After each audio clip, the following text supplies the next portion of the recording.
आलम ये था, बैत आप नहीं हुए थे अभी, बैत होने से पहले ही करामतों का ज़हूर होने लगा था, अभी मुरीद नहीं हुए हैं। आपको मुरीद बहुत बाद में हुए। आपके मुरीद होने की उम्र बताई जाती है कि आप तकरीबन 55 साल की उम्र में मुरीद हुए।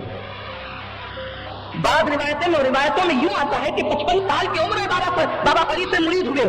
55 साल से पहले की सारी करामतें आपकी जो ज़हूर पजीर में आती है वो आपके मर्तबे को बताती है। जब पीर के हाथ में हाथ न दिया था तो साबिर पाक की शान ये थी कि औरत पर निगाह डाली तो औरत का इंतकाल हो गया। बाबा फरीद के बेटे ने, 1 साल के बेटे ने हुजरे की तरफ रुख करके, हुजरे की तरफ चेहरा करके, बजट साबिर पाक के हुजरे की तरफ चेहरा करके सिर्फ पेशाब कर दिया, उस बच्चे का इंतकाल हो गया। पाक की शान ये थी कि औरत पर निगाह डाली तो औरत का इंतकाल हो गया। बाबा फरीद के बेटे ने, 1 साल के बेटे ने हुजरे की तरफ रुख करके, हुजरे की तरफ चेहरा करके, बजट साबिर पाक के हुजरे की तरफ चेहरा करके सिर्फ पेशाब कर दिया, उस बच्चे का इंतकाल हो गया। पाक की शान ये थी कि औरत पर निगाह डाली तो औरत का इंतकाल हो गया। बाबा फरीद के बेटे ने, 1 साल के बेटे ने हुजरे की तरफ रुख करके, हुजरे की तरफ चेहरा करके, बजट साबिर पाक के हुजरे की तरफ चेहरा करके सिर्फ पेशाब कर दिया, उस बच्चे का इंतकाल हो गया।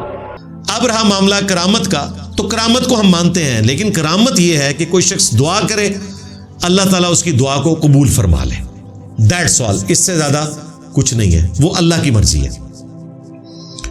जब हम ये डेफिनेशन लोगों को बताते थे कि करामत अल्लाह ताला की मर्जी से होती है, जब वो चाहता है जाहिर कर देता है, इंसान के इख्तियार में नहीं है।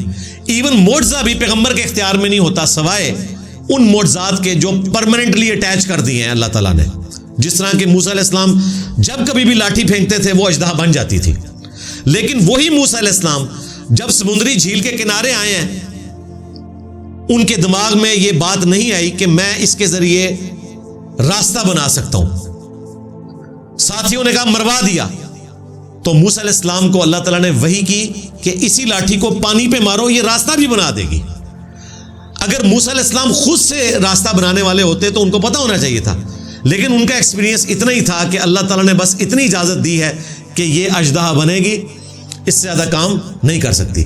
और आज वो लाठी हमें मिल जाए तो वो अजदहा भी नहीं बनेगी, ये ज़हन में रखिएगा, क्योंकि अगर वो अजदहा बनी तो फिर तो पूरी दुनिया इस्लाम कबूल कर लेगी। जाहिर है इतना बड़ा फिजिकल फिनोमेना ऑफ नेचर टूट गया, और आज के दौर में तो उसको जज करना भी बड़ा आसान है। डीएनए लिया जाएगा, डॉक्टर्स वेरीफाई कर देंगे, सबसे पहले डॉक्टर सजदे में गिर पड़ेंगे, पूरी इंसानियत कलमा पढ़ लेगी, ईमान बिल गैब वाला मामला ही खत्म हो जाएगा। लिहाजा आज तो ऐसा नहीं होगा, लेकिन मूसा अलैहिस्सलाम को भी बस इतना एक्सपीरियंस था कि ये लाठी अजदहा बनती है, रास्ते वाला एक्सपीरियंस उनका नहीं था जब तक कि अल्लाह ताला ने बताया नहीं। और मैं इस पे ऐड करूंगा, वो लाठी मार भी देते तब भी रास्ता नहीं बनना था जब तक अल्लाह की तरफ से वही ना आती, क्योंकि पीछे अल्लाह ताला का अमर कौन होता है, इंसान कुछ नहीं कर सकता।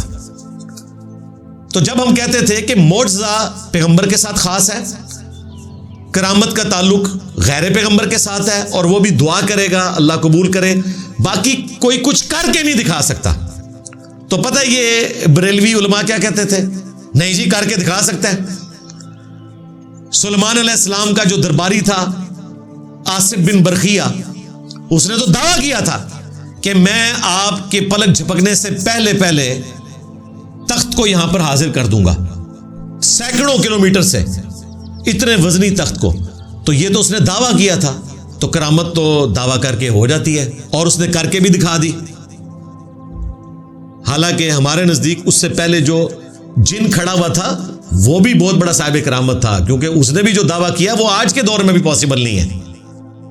वो भी एक एक्स्ट्राऑर्डिनरी चीज थी। उसने कहा था आपकी महफिल बर्खास्त होने से पहले मैं उस तख्त को यहां पर ले आऊंगा।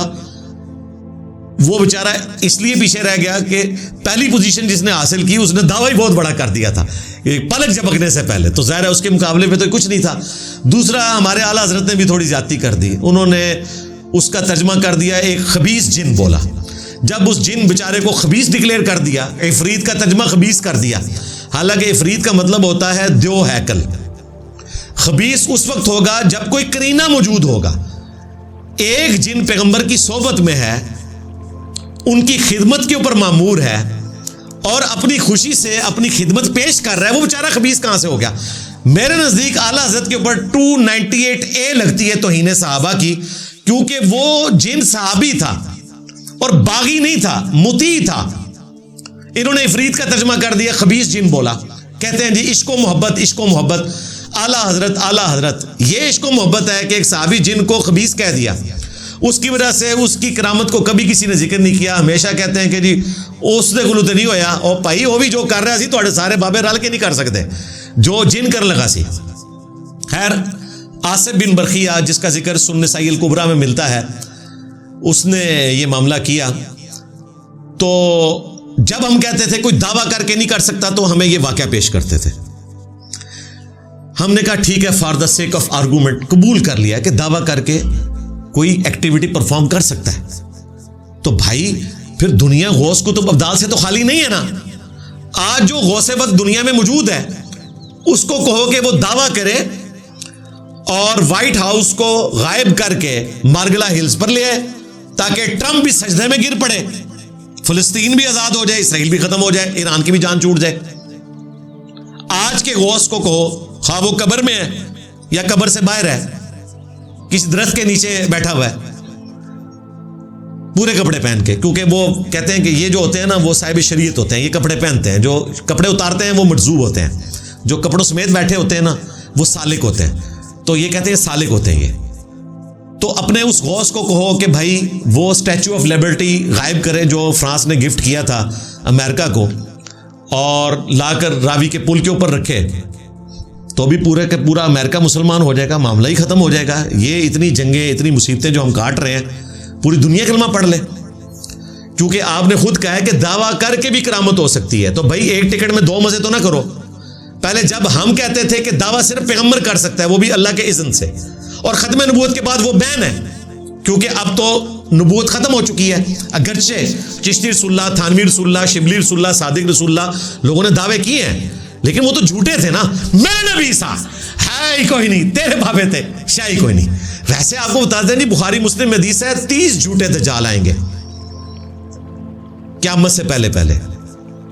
जब हम 30 की गिनती शुरू करवाते हैं, मुसैलमा कज़्ज़ाब, असवद, सजा, चौथे नंबर पे गुलाम अहमद कादियानी। और भाई कुर्बे क़यामत हो चुकी है, आप कह रहे हो कि क़यामत करीब आ गई है क्योंकि इंजीनियर का फितना आया हुआ है। तो ये 4 पे गिनती क्यों खत्म हो जाती है? बाकी किधर के? और तक लेना चिश्ती रसूलुल्लाह, थानवी रसूलुल्लाह, शिबली रसूलुल्लाह, सादिक रसूलुल्लाह ही ना निकल आए जाए, ध्यान करियो। तो अब इन्होंने एक नया राग लापना शुरू कर दिया कि इंजीनियर साहब जो ये दावा कर रहे हैं करामत के पॉइंट ऑफ व्यू से, ये बिल्कुल गलत है। जो बाबे हैं वो दावा करके भी दिखा सकते हैं, जिस तरह के हजरत आसिफ बिन बरखिया ने किया था। और अगर हजरत सुलेमान अलैहिस्सलाम का उम्मती ये कर सकता है, तो नबी सल्लल्लाहु अलैहि वसल्लम का कोई उम्मती क्यों नहीं दावा करके दिखा सकता? तो दिखा सकता है। हमने कहा निकालो, बंदा नहीं निकल रहा। और फिर मैंने इनको फक्की भी दी है कि इस तरीके से आप ना कहा करें कि अगले अंबिया को जो कुछ मिला इस उम्मत में ट्रांसफर हो गया, वरना एक मोर्जा मैं आपको ऐसा बताऊंगा जो आप नहीं निकाल सकेंगे। हाँ, हजरत ईसा अलैहिस्सलाम बगैर बाप के पैदा हुए हैं। तुम्हारा कौन सा बाबा है जिसका बाप नहीं है? हाँ, जब मैं ये बात करूंगा तो आप इसका मतलब समझ रहे होंगे। यानी आप ये तारुफ करवाएं कि ये फलां गौसे वक्त हैं जिनका बाप ही नहीं है, लोग समझ जाएंगे कि ये गौसे वक्त क्या है। तो तुम्हारी डॉक्ट्रिन अगर मैं मानूं, तो उस डॉक्ट्रिन के तहत इस उम्मत में भी बगैर बाप के कोई बाबा पैदा होना चाहिए था, क्योंकि तुम कहते हो कि तमाम अंबिया के मौजज़ात इस उम्मत में करामत की शक्ल में आ गए हैं। ये बताओ, ये वो चीज है जो ना तुमने माजी में मानी, ना हाल में मानोगे, ना मुस्तकबिल में। बाकी तो मैं कोई दावा ही नहीं करता, बाकी तो सारा झूठ है तुम्हारा। दूसरा, जो तुमने ये कहा कि जी दावा करके भी दिखा सकता है आसिफ बिन बरखिया, तो इस उम्मत में भी दिखा सकता है। हमने कहा कि निकालो, इन्होंने नहीं निकाला, अल्लाह ताला ने खुद ही निकाल के इन पे मुसल्लत कर दिया। हजरत पीर लटकन शाह साहब हाफिज़हुल्लाह ताला अल मारूफ खुरम बिन बरखिया, मेरे लिए तो ऑनर की बात है कि मैंने अपनी जिंदगी में खुरम बिन बरखिया देख लिया। जब ये निकला है तो अब ये कह रहे हैं कि डब्बा पीर है।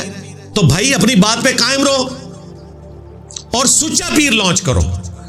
यानी डब्बा पीर वो होता है जिसने डब्बे का दूध पिया हुआ है, और जिसने अपनी मां का दूध पिया हुआ है, बकौल इनके वो सुच्चा पीर या सच्चा पीर होता है। तो सच्चा पीर लॉन्च करो। अब सच्चे पीर की बात करते हैं तो कोई लॉन्च नहीं करते। मैंने वो भी मसला इनका हल कर दिया। बापा बिन बरखिया, बापा जानी इलियास कादरी साहब अमीर अहले सुन्नत, वो तो गौसे वक्त हैं। उन्होंने तो मादर जात यानी पैदाइशी अंधों को आंखें दी हुई हैं अल्लाह के इज़्न से। ये तो उनके स्टेज से करामत बयान हुई है, तो हमने तो बंदा ढूंढ लिया है हजरत ईसा अलैहिस्सलाम का नायब दुनिया में, हजरत बापा जानी बापा बिन बरखिया, जिस तरह के वो आसिफ बिन बरखिया थे। तो अगर तुम डब्बा पीर, लटकन शाह, अल मारूफ खुरम बिन बरखिया को नहीं मानते, तो अमीर अहले सुन्नत अबुल बिलाल मौलाना इलियास कादरी अल मारूफ बापा बिन बरखिया को मान लो। लोसामो उनको लॉन्च करो, इनको भी पता है। बापा बिन बरखिया का जब पेशाब बंद हुआ तो आगा खान हॉस्पिटल से इन्होंने इलाज करवाया, और हमें कहते हैं दरबारों में जाके आप बाबू से जाके मांगो। अपना इशू आता है तो ये हॉस्पिटल से जाके इलाज करवाते हैं, और बाबा जानी के साथ खुद ऐसा हो चुका है। फिर बाकियों के ये रूहानी ऑपरेशन करते हैं, उनके साथ तावीज धागों का मामला करते हैं, और अपने पे मुश्किल वक्त आता है तो महंगे महंगे डॉक्टरों से इलाज करवाते हैं, सर्जन से इलाज करवाते हैं, और फखरिया बताते हैं कि जी फलां सर्जन जो है वो बापा जानी का मुरीद था, वो बड़ा चाहने वाला निकला। यार बाकियों को तो आप ये मशवरा देते थे कि दर्द वाली जगह पे हाथ रख के पढ़ो दादा साहब की घोड़ी, और जब अपने घुटने जवाब देंगे तो कहते हैं जी मैंने मुफ्ती साहब से मशवरा किया और डॉक्टरों ने भी मुझे मशवरा दिया कि आप कुर्सी पे बैठ के खाना खाएं। यानी किसी डॉक्टर ने, किसी मुफ्ती ने इनको मशवरा नहीं दिया कि आप अपने घुटने पे हाथ रख के पढ़े दादा साहब की घोड़ी। ये लोगों के लिए भाई, अपना इनको पता है कि इस तरह ऐसा तो नहीं होता, इनको पता है ऐसा नहीं होता। लोगों के रूहानी ऑपरेशन करते हैं। मैंने तो एक छोटा सा रूहानी ऑपरेशन डिमांड किया है कि आप बाईपास कर देते हैं, ठीक है, बे औलाद लोगों को औलाद दे देते हैं रूहानी ऑपरेशन करके। हम एक नौ मौलूद बच्चा लेकर आएंगे जिसके खतरे नहीं हुए होंगे। आपने निगाह मार के बगैर ब्लेड चलाए रूहानी तरीके से ऑपरेशन करना है, उन निगाहों के जरिए जिनके जरिए आप बाईपास जैसा मुश्किल ऑपरेशन जिसमें ग्राइंडर चला के पसलियां अलग की जाती हैं और दिल निकाल के बाहर रखा जाता है और बाकायदा दोबारा से उन पसलियों को जोड़ा जाता है, इतना मुश्किल ऑपरेशन परफॉर्म होता है, निगाह मार के आप कर देते थे। तो आपके लिए बच्चे का खतना करना तो चीची उंगली का कमाल है जी। हाँ तो करके बताएं, और अगर ना हुआ हाँ बस ये आपको इशारा ही काफी है। अगर आपसे ये ऑपरेशन ना हुआ तो आपके साथ फिर ये वाला मामला किया जाएगा, ठीक है। चाहे आप बापा बिन बरखिया हैं, चाहे खुरम बिन बरखिया हैं, जो भी ये दावा करेगा रूहानी ऑपरेशन उसको करना होगा। फिर हमारे जो खादिम रज़वी साहब थे वो अक्सर ये कहा करते थे कि नबी सल्लल्लाहु अलैहि वसल्लम की गुस्ताखियां हो रही हैं और उम्मत कुछ नहीं कर रही। और फिर वो कहा करते थे जी इमाम मालिक फरमाते हैं उम्मत मर जाए कि नबी की गुस्ताखियां हो रही हैं और उम्मत उसको रोकने की कोशिश नहीं कर रही। तो मैंने उसके जवाब में कहा था रुको जरा, सब्र करो। आजा ओए बाबे, तेरे बाबे क्यों ना मर जाएं? क्या उन्होंने अपने नबी का कलमा नहीं पढ़ा हुआ? बल्कि तुझे कहना चाहिए कि वो मदीने के कुत्ते की मौत मर जाए। मदीने के कुत्ते कह रहा हूं, वैसे कुत्ते की मौत नहीं कह रहा, वो कहेंगे गुस्ताखी कर दी है। कि उन्होंने अपने नबी के साथ वफादारी नहीं की है? क्या उन्होंने शफात रसूल का हकदार नहीं ठहरना क़यामत वाले दिन? कि उन्होंने अपनी निगाहों के सामने देखा कि गुस्ताहाना वीडियोस अपलोड हुई हैं और लेजर मार के उन्होंने यूट्यूब से और बाकी सोशल मीडिया के प्लेटफॉर्म से गुस्ताहाना वीडियोस को डिलीट नहीं करवाया, नहीं करवा सके। ये लेजर मार के सिर्फ अपने मुरीदों को जला के राख कर सकते हैं, हाँ, लोटे की टूटी सीधी ना होने के ऊपर, और इसको करामत बना के पेश करते हैं। ये सिर्फ अपने मुरीदों के सामने मुर्गे फाड़ सकते हैं और एंड पे उस पे कुंभीज नीला पढ़ के मुर्गे को जिंदा कर देते हैं। चलो अब ये जो जिंदा हुआ था यार, यही उसको गिफ्ट कर देते, हाँ, एक बार तो खा चुके हो, यही मुरीद को दे देते हैं। नहीं, मुरीद दाल ही खाएगा, हाँ। और एक हमारा पीर है, सही बुखारी में आया कि आप अलैहिस्सलाम ने जब कुदाल उठाया एक चट्टान को तोड़ने के लिए जो सहाबे किराम से नहीं टूट रही थी, तो आपके जिस्म वारिस से जब चादर हटी, क्योंकि आपने ऊपर चादर ली हुई थी, तो आपके पेट पर पत्थर बांधे हुए थे भूख की वजह से। और फिर अल्लाह ताला ने इसी की तरफ इशारा किया, लक़द कान लकुम फ़ी रसूलिल्लाहि उस्वतुन हसना। ग़ज़वा खंदक के मौका पर आयात नाजिल हुई कि नबी की ज़िंदगी में बेहतरीन नमूना है, यानी नबी भी आपके साथ उसी तकलीफ से गुजर रहे हैं। और ये कहते हैं जी गौसे पाक खुद मुर्गे उड़ाया करते थे और मुरीदों को दाल खिलाया करते थे। गौसे पाक जो है वो मुरीदों को जला के राख कर देते थे, लोटे की टूटी सीधी ना होने के ऊपर। हालांकि ना तो ताज़ीरन इसकी सज़ा कत्ल है और ना शरी हुदूद में सज़ा कत्ल है, उल्टा कत्ल ना हक करने के सबब सूरतुन निसा के तहत बाबा जी हमेशा के लिए जहन्नम में जाएंगे। बेहतर यह है कि आप इस करामत से दस्तबरदार हो जाओ। ये हमारे बापा बिन बरखिया ने लिखी हुई है, जिन्नात के बादशाह में, बापा जानी ने। उनको पता नहीं कि बाबा जी को बांध के मरवाने लगे हैं। फिर कहते हैं नहीं जी मूसा अलैहिस्सलाम से भी तो बंदा मर गया था ना, उन्होंने भी तो मुक्का मारा था। तो भाई कुरान पाक खोल के देखो, उन्होंने तो इस अमल को शैतान की तरफ मंसूब किया। तुम भी कह दो कि ये गौसे पाक ने जो कुछ किया था शैतानी काम था, जो लेजर मारी थी, तो मसला हल हो जाएगा। और अगली बात बुखारी मुस्लिम में आता है, क़यामत वाले दिन हजरत मूसा अलैहिस्सलाम के पास जब लोग शफाअत के लिए जाएंगे तो वो कहेंगे मुझसे दुनिया में बंदा मर गया था, हालांकि कुरान में मुआफ़ हो चुका है ये मामला, फिर भी वो डरेंगे। तो गौसे पाक तो डरेंगे, दुनिया में उन्होंने लेजर के जरिए अपना मुरीद जला के राख किया हुआ है।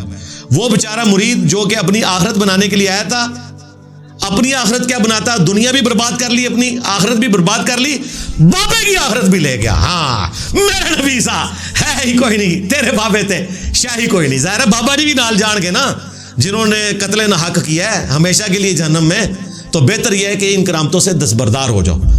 फिर गौसे पाक का धोबी पूरी जिंदगी बेचारा कपड़े धोता रहा, उसको वो कब्र के सवाल नहीं याद करवा सके, ना सवाल ना जवाब। और वो कहता रहा कि मैं गौसे पाक का धोबी हूं, और पता नहीं किसने ये ऑब्जर्व किया। बहरहाल इसके बाद जो कुछ हुआ है वो मैं बता देता हूं कि क्या हुआ होगा। इससे पहले क्या हुआ वो तो हमें नहीं पता कि उसने कब्र में कहा गौसे पाक का धोबी, उसमें अल्फाज है, उसने कहा मुझे कुछ पता नहीं, मैं गौसे पाक का धोबी हूं। तो बुखारी में मौजूद है, सुनन नबी दाऊद में मौजूद है, जब मुर्दा ये कहता है ना मुझे कुछ पता नहीं, तो फरिश्ते फिर उसको एक गुर्ज मारते हैं, वो जमीन के बराबर फ्लैट हो जाता है। जिन्नो इंस के सिवा तमाम मखलूकात उसकी चीखों पुकार को सुनती है। तो उसके बाद तो धोबी तो बढ़ गया, हाँ सीधी सी बात है। तो गौसे पाक का धोबी बेचारा गौसे पाक के साथ अटैच हुआ था कि उनके कपड़े धोता और अपनी आखिरत बनाता। अपनी आखिरत उस बेचारे ने क्या बनानी थी, जो कुछ पहले भी उसको आता था। मेरा ख्याल है हमारी वीडियोस देखता होता तो कम से कम उसे ये पता होता कि मेरे नबी सा है ही कोई नहीं, तेरे बाबे थे शाही कोई नहीं। और बाबों से दस्तबरदार होकर अपनी निस्बत अपने महबूब सल्लल्लाहु अलैहि वसल्लम के साथ जोड़ लेता तो इस तकलीफ़ से उसको ना गुजरना पड़ता। तो अल्लाह का शुक्र है कि अब अवाम एजुकेट हो रही है और इनकी जो 2 नंबरी हैं वो अब मज़ीद नहीं चलेंगी।